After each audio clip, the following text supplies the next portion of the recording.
Salut à toi.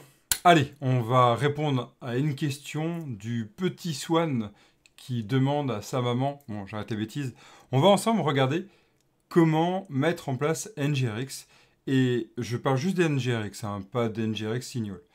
NGRX, oui, parce que c'est vrai qu'on peut se poser la question, pourquoi faire du NGRX alors que maintenant les signaux sont apparus, NGRX est même passé dans une branche à NGRX Signal. Bref, on pourrait dire c'est abandonné. Non, moi je pense qu'on peut encore le garder sur plein de principes. Déjà on va le voir, hein, c'est intéressant de le connaître. Puis je vais répondre vraiment à une question, c'est comment on fait pour communiquer entre actions. C'est vraiment un point qui est clé. Donc là on va faire un premier exemple, on va commencer à développer en fait là, le mettre en place, puis on va y aller vraiment mano mano, hein, c'est-à-dire on va tout faire. On va tout présenter dans ce premier épisode, puis après on développera ça dans des prochaines vidéos pour vraiment travailler ce cycle autour de NGRX, et après on verra en comparant avec NGRX Signal. Le gestionnaire d'état, c'est toujours à questionner, on peut trouver ça lourd, on peut trouver ça lent, bref, ça c'est un débat qu'on pourra amener après, peut-être même dans vos questions-réponses, mais en tout cas, sachez qu'on va le voir, et je pense que ça peut être un bien pour votre projet quand c'est bien utilisé. Allez, c'est parti, on va aller installer ça. Donc pour l'instant, je vais faire mon projet. Vous avez vu, là, j'ai fait un Different Action with the Effect. Et on va se mettre dedans. Ici, j'ai une NG qui a quoi? La NG, elle a quoi? Ok, elle est à 1.18.5, donc on y va. NG New, donc mon appli, donc on va le faire en anglais, ce sera quand même pas mal. Application NGRX. Et là, on va l'appeler, on va faire un create application à full. Bon, on n'est pas obligé, mais moi j'aime bien le faire. Hop, application, ça quand même pas mal avec ON. Voilà, on va créer ça déjà. Donc là, l'idée, c'est qu'on va créer un workspace qui permet de faire héberger en fait différentes applications. Donc on est en train de faire du monorepo. On n'est pas obligé de passer par NX, même si NX est très bien.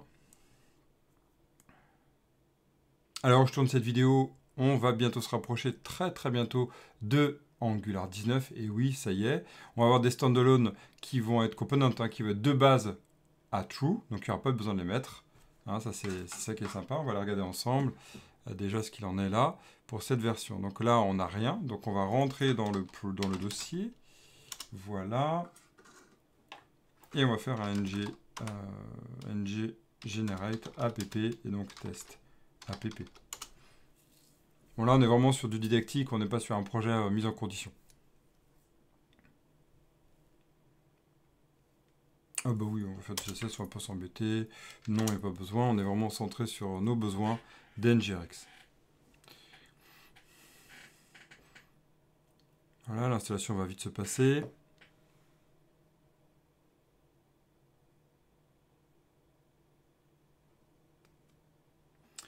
Bon, on a le temps de se faire un café, hein. Il me reste quoi? Un peu de thé. Ah oui. Bon, un jour, il faudra qu'ils arrêtent de mettre tous ces packages, hein. C'est une autre histoire. Allez. Ça y est, c'est bon. Ok, donc là, on a notre projet. Je vous le disais, on va aller voir dans notre projet ici, dans notre partie SRC, dans notre côté app component. Ici, pour l'instant, on a encore les standalone à true. Alors, je tourne cette vidéo, donc du coup, on a Angular 18. Donc, il y a encore ça. Angular 19, il n'y aura plus cette partie-là, hein. Ça sera des standalone true de base. C'est quand même énorme. Ok, on va aller ensemble sur NGRX. Ici, donc NGRX. Voilà, on va faire get started. On va aller voir installation. Ici, voilà, npm, blablabla, bliblibli. On va aller voir ce que ça donne, hein, quand on y va sur... donc on va faire no minimal. Et if the project is using standalone bootstrap, it add provide store into the application config. Donc c'est impeccable, c'est exactement ce dont on a besoin. Ok, donc ben on y va. On lance ça. Donc, vous connaissez le ngadd, hein, qui permet de lancer autant d'abord le npmi que faire aussi toute une partie génération de code supplémentaire pour notre projet. C'est quand même très pratique. Voilà, on voit qu'il y a le app-config qui a été mis à jour, on voit qu'il y a un reducers qui a été ajouté. Bref, c'est la fête, ça y est. Alors ici, ça va permettre de développer aussi un peu toutes ces idées, hein, de ce qu'on peut trouver à l'intérieur. D'abord, on va aller voir le app-config. On va remettre ça un peu, c'est moche comme ça.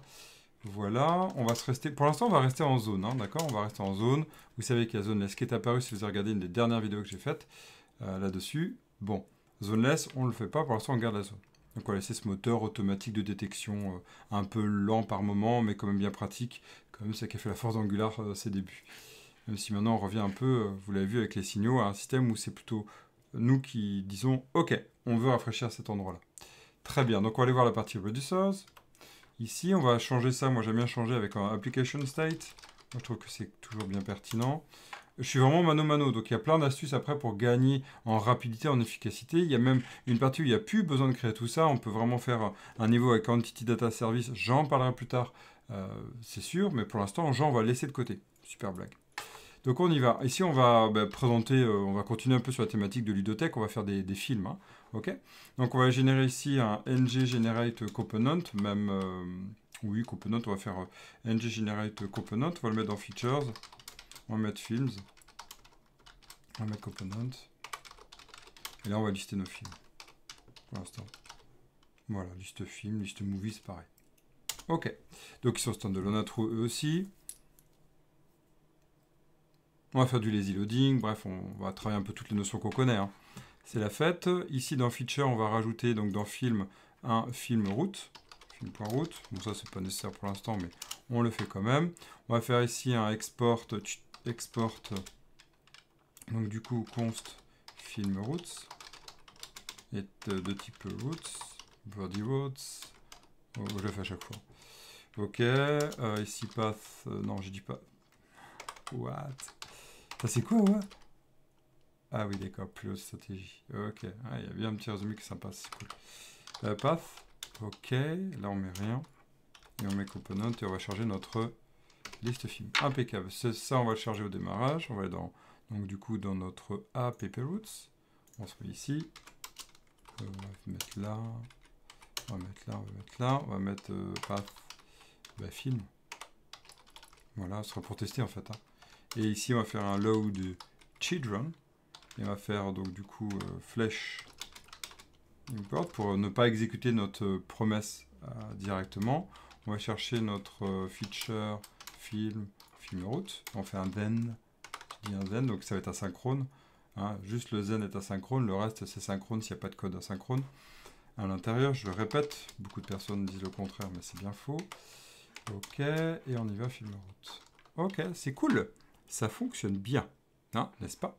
C'est quand même cool. Très bien. Ok, bon là on a chargé ça. Ce qu'on va faire sur notre app component, on va virer tout ça. On va pas virer le routeur, on va remonter tout en haut. Voilà. Et là on va faire juste un petit menu simple, un menu tout simple avec un LI. On va faire home. Zut. A, href, tada, pif, home. Et là on va faire un deuxième avec les fils. Comme ça on aura tout chargé, ça fonctionnera bien. Qui a dit que c'était compliqué, Angular? Alors, ça demande 3 jours d'apprentissage, mais après on peut déjà faire de belles choses. Film. Très bien. Bon là on va voir quand même quelque chose qui est compliqué. Par contre, hein, c'est plus complexe que la base. Si la base, c'est compliqué pour vous, c'était une blague. Hein. Il y a quand même beaucoup d'apprentissage, mais c'est pas compliqué si on y va étape par étape. Hein. Vraiment, allons-y étape par étape, puis ça fonctionne vraiment bien. Donc ici on va faire film, et tout est bon, ok? Bon voilà, on peut charger. Maintenant, on va rajouter dans notre dossier ici, moi j'aime l'appeler store, et à l'intérieur, on va rajouter un index. Index.ts. Voilà, je l'ai bien écrit, j'ai écrit index. Index, c'est que je prononce rapidement. Ok, qu'est-ce qu'il faut faire ici? Alors si on prend tout notre travail, là tout ça c'était sur la partie visuelle, en fait ce qu'on doit noter ici pour cette demi-heure, c'est quoi? Déjà que tout ça on n'en a pas besoin, on ira le voir plus tard. Alt O, on va virer tout ça. Ici, on a l'application set. Ici, on va mettre notre état, c'est-à-dire notre film. Ce qui va représenter la liste des films. En fait, on va mettre tous les états qu'on a besoin de gérer dans notre application si on veut faire de la communication. Donc, ce qu'on appelle en bus event, hein, vraiment, idée de communication entre grande partie autour de, par exemple, des films. Et on aura automatiquement son pendant, c'est le reducer.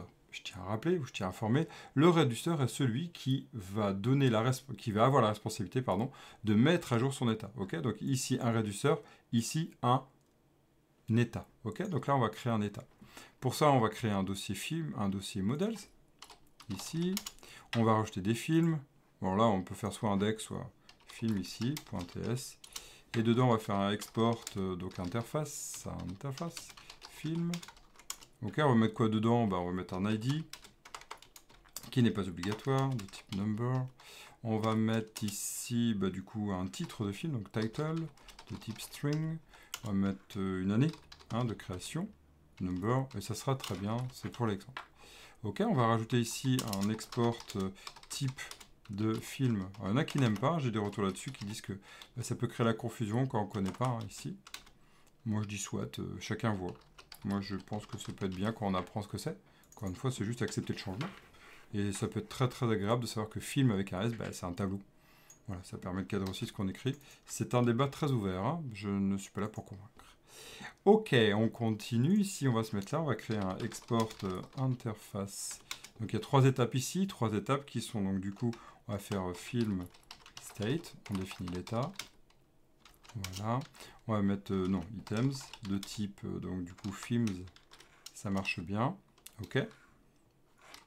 Très bien. Et là, on va faire, on va juste rester pour cette étape-là. On va faire la deuxième étape. Il n'y a pas besoin de faire un export. On va faire initial value. Je suis vraiment dans du basique de chez basique au sens les fondamentaux, hein, d'accord? Donc après, on peut aller plus loin, comme je disais, automatiser tout ça. Ici, en fait, on peut créer un réducteur direct. Il y a plein de choses à faire. Je vais vraiment montrer les étapes, hein. Donc là, on va initialiser notre état pour la première fois. Ça veut dire quoi initialiser? Ça veut dire que c'est le premier next, hein, la première information qui est envoyée dans toute l'application. C'est vide. Mais au moins, c'est vide. Donc, on va avoir de l'UI qui peut réagir par rapport à ça. Vous voyez l'idée? Ok, donc on y va. Et là, on fait un export const du coup film reducer. Film reducer.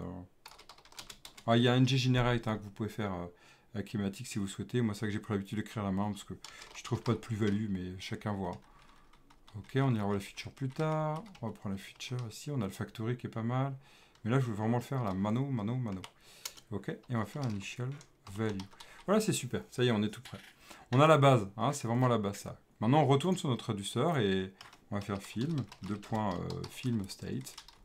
Ok. Et on va dire qu'ici, il y a un film. Et on va dire que c'est un film reducer. Voilà. Et comme ça, il sait faire le lien entre les deux. Ok? Ça va sur ça? On va retourner sur notre appconfig pour bien vérifier que tout fonctionne bien. Il nous dit quoi? Il y a des réducteurs. Les réducteurs, c'est cette liste-là. Cette liste-là se base sur cette application state parce que l'application state est définie ici. Et donc, on a tout qui permet de fonctionner. Chaque réducteur, en fait, va binder et donc s'initialiser. Et donc, c'est bon. Tout est prêt pour fonctionner. Je rappelle, le réducteur est vraiment comme boulot de mettre à jour cet état-là. OK? Donc, ce qu'on va faire, c'est qu'on va aller faire une phase d'initialisation. Pour l'instant, on va la simuler avec un bouton ici sur la PP Command. Puis après, on pourra parler, si vous souhaitez, d'amélioration.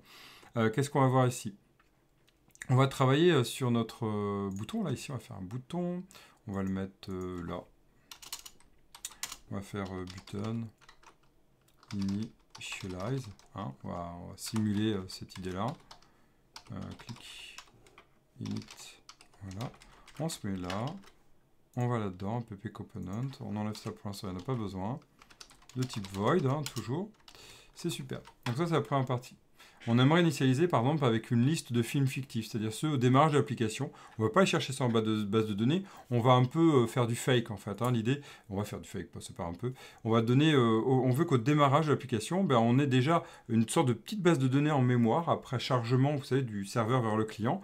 On veut qu'une fois que l'application soit lancée, ben, il y ait déjà des données fictives pour alimenter. On ne veut pas aller chercher du côté API, on veut juste les données. Donc on va initialiser avec des données fictives, un peu ce qu'on appelle du seed data, hein, SED, la seed data.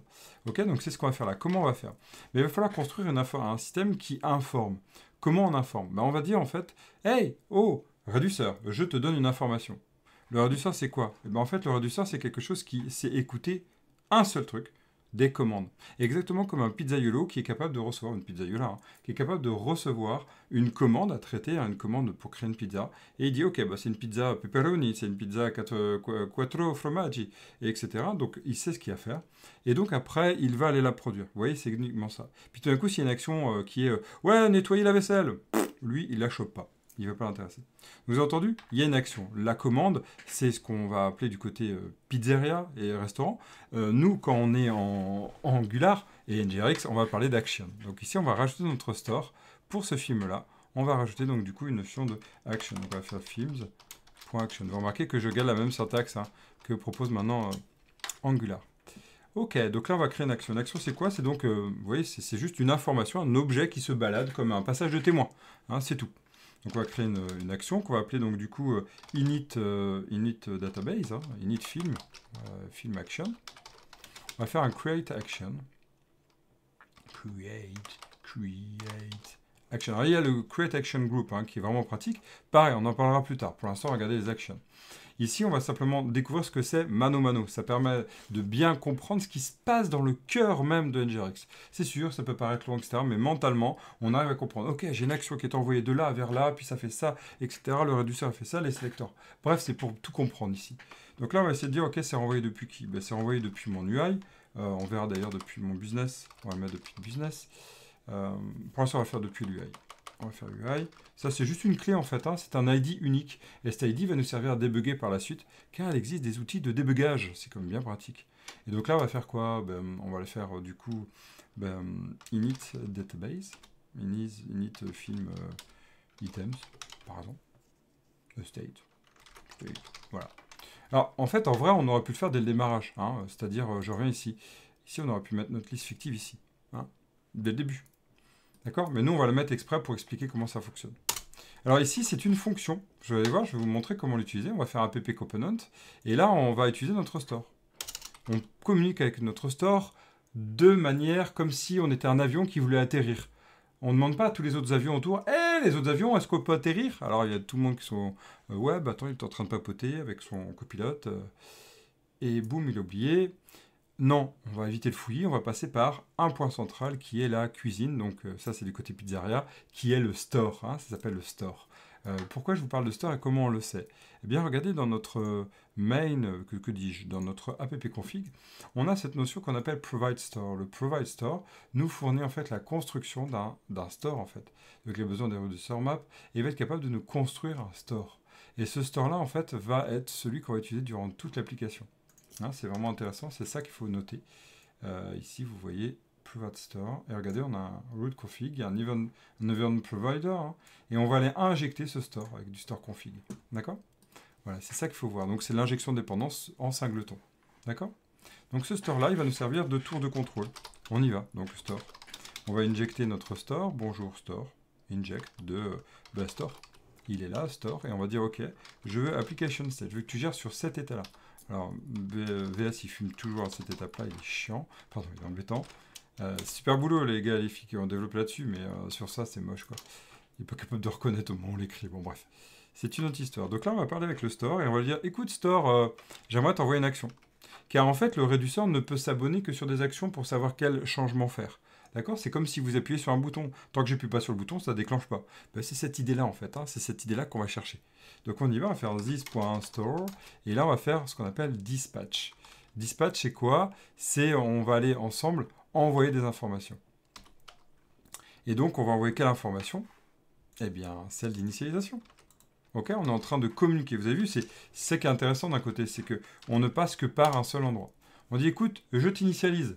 Je t'initialise avec juste init. Démarre-toi avec des données fictives.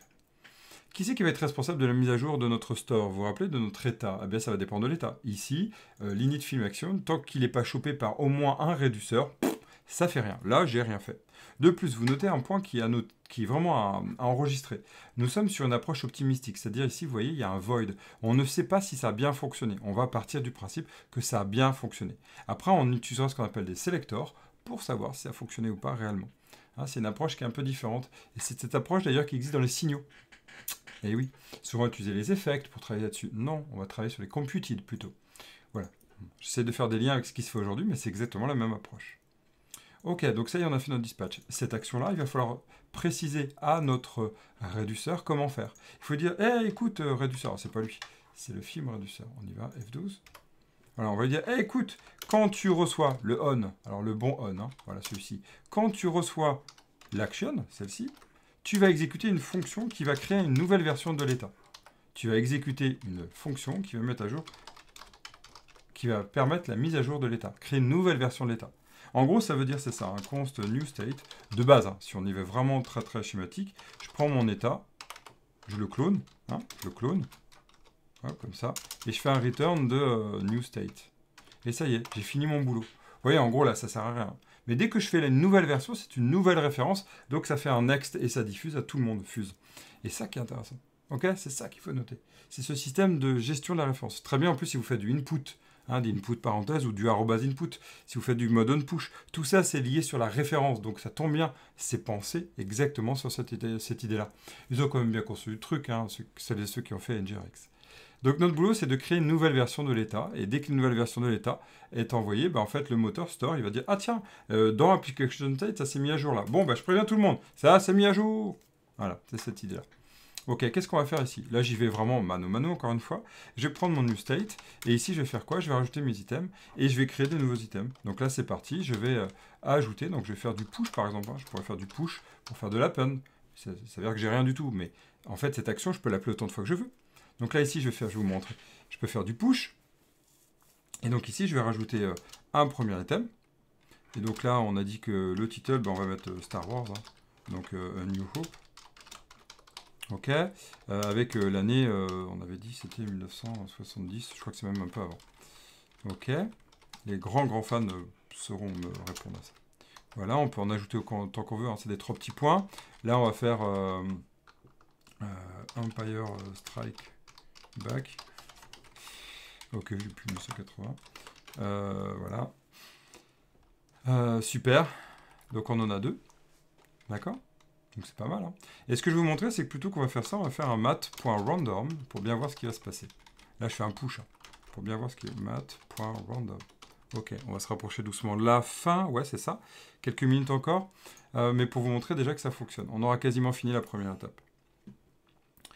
Ok, bon, on a fait la mise à jour. On a envoyé. C'est super. Maintenant, il nous reste un dernier point pour que ça fonctionne.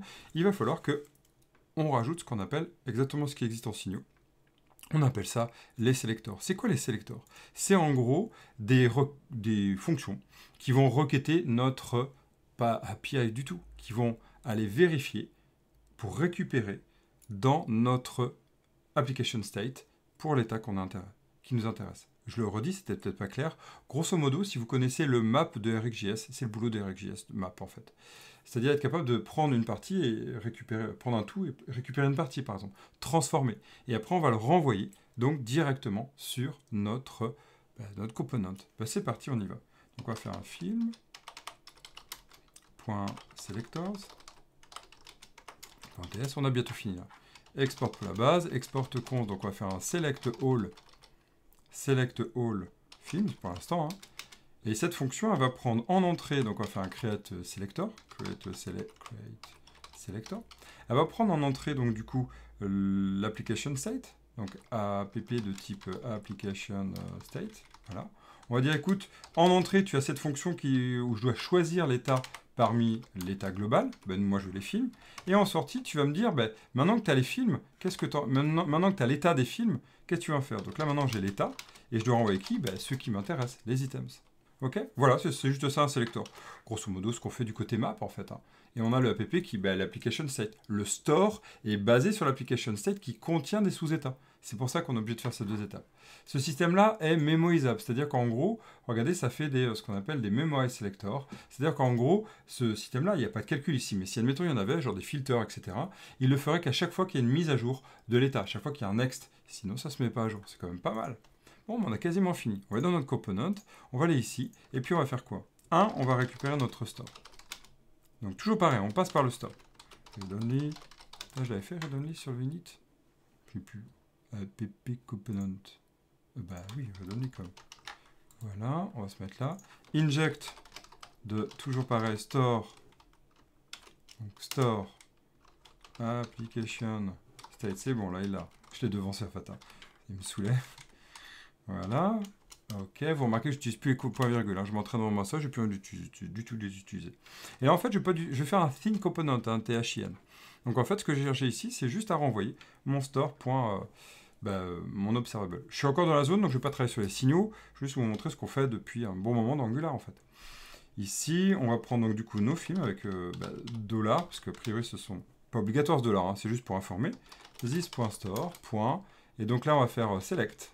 On va faire pipe. Moi, j'utilise le pipe pour vous montrer. On va faire un select et on va sélectionner qui? Select les films. Vous voyez? L'idée, c'est le select, c'est un opérateur spécifique qui a été codé par donc NGRX qui permet de prendre en entrée un selector et qui doit renvoyer une observable. Donc à partir de là, ben c'est super. On va pouvoir travailler ça. Et donc là, ça va exécuter notre sélection à chaque fois qu'il y a un next. Et ça tombe bien, ça va faire du map en gros. D'accord? Bah ça y est, on a fini. Ah non, il faut de l'affichage quand même. Donc là, ici, on va afficher, on va faire un petit table, tout simple. On va mettre un tr ici. Donc d'abord, on va faire, bien là, arrobas for bidip. Ici, on va faire bidip item. In quoi? Ben, film dollar. Bon, tiens, alors on va même être encore plus gourmand pour éviter les plusieurs exécutions.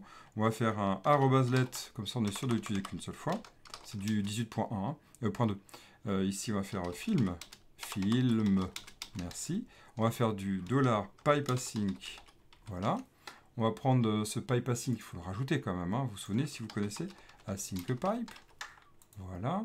Et donc ici, on récupère nos films, donc pour chaque film. On va traquer avec item.id, ça tombe bien. Et là, on va faire un petit tr, tout simple, td. J'aurais pu faire rapide, mais c'est pas grave. Et là, on va juste faire un accolade item. Il sait pas. S'il n'aime pas, parce qu'il faut lui faire ça pour faire ça. Voilà, on a fini. On teste. Ah, ça fonctionne pas, je le corrigerai la prochaine fois. Parce que là, on va devoir finir cette étape. npm start, on y va. Donc l'idée c'est quoi? C'est qu'on va d'abord initialiser cette base de données, entre guillemets une base, c'est pas une base, c'est une base en mémoire, c'est un état, et on va aller après le récupérer. Ok, on y va. On teste ça, c'est du tout simple, du pas beau. Donc ici on fait initialize et on fait film. Oui, peut-être un truc qu'on a loupé.